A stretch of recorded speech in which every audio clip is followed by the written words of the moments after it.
Hey guys, there are so many opportunities to make money online these days. It can feel overwhelming. Yeah, analysis paralysis is real, and it can cost you real money too. So don't fall into the trap of never starting because you're not sure what step to take or what path to follow. First, you need to accept that you're gonna make some mistakes, and that's okay. In fact, it's what you learn from those mistakes that begins to add texture to your experience and ultimately differentiates you from everyone else in your field. But being confused about where to start is understandable.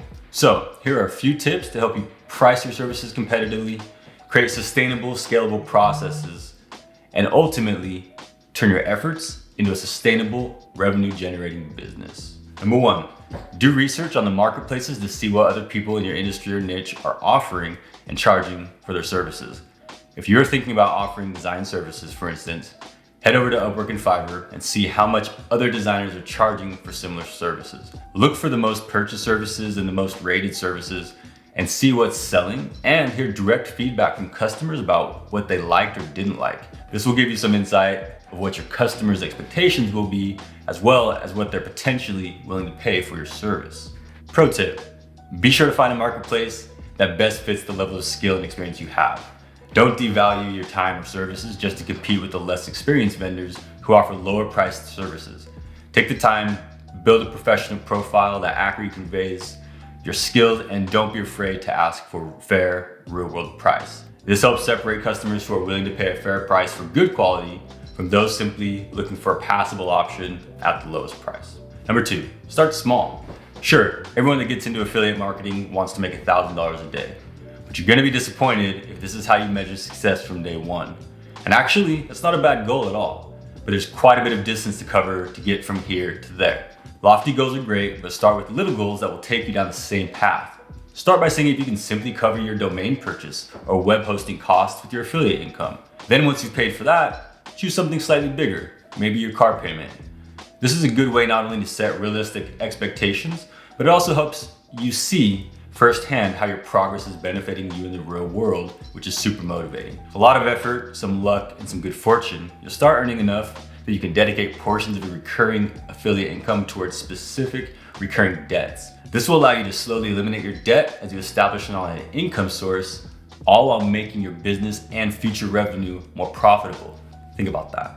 Number three, be vigilant in your research and honest in your analysis.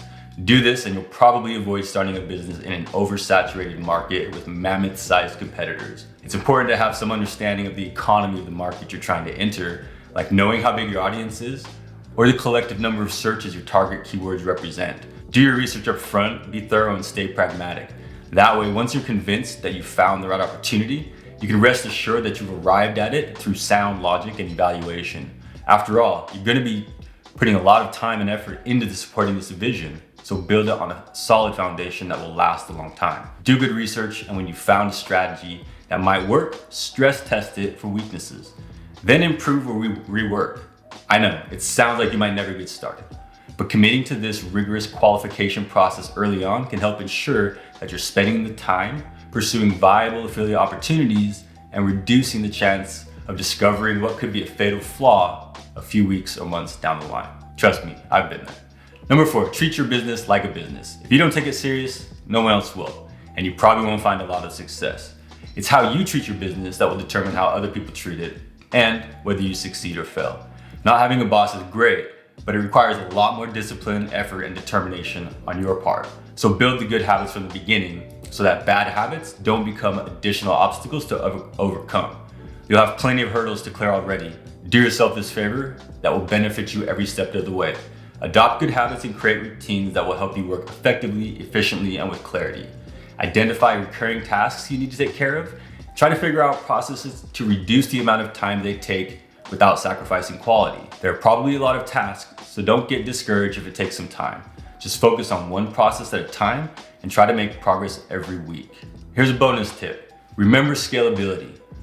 When it's possible, even at the beginning, consider what success looks like for your service.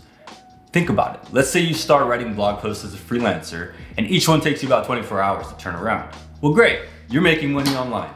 But at some point, you won't have any time left to bring on additional clients. And maybe that's okay.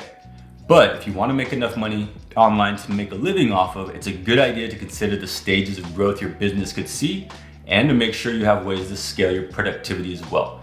I mean, your success could literally be the reason you fail.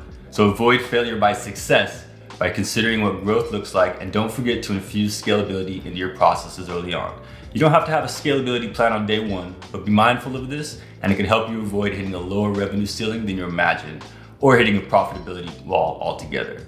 Remember, there's not just one path to profit. Don't be afraid to try out a few options and test different things out before committing to your business model. Once you find it, work hard and be receptive to the signs that you should adjust your strategy or even pivot. Don't get discouraged if your new approach isn't paying the bills overnight, because there is a bit of a learning curve. But if you've taken the time to do your research and to understand the dynamics of your niche, a well thought out strategy just might provide you with long-term sustainable affiliate income that you're striving for. And this is Sean from Nichehacks. We've got a lot more ideas, so stay tuned, drop your comments below, and we'll see you next time.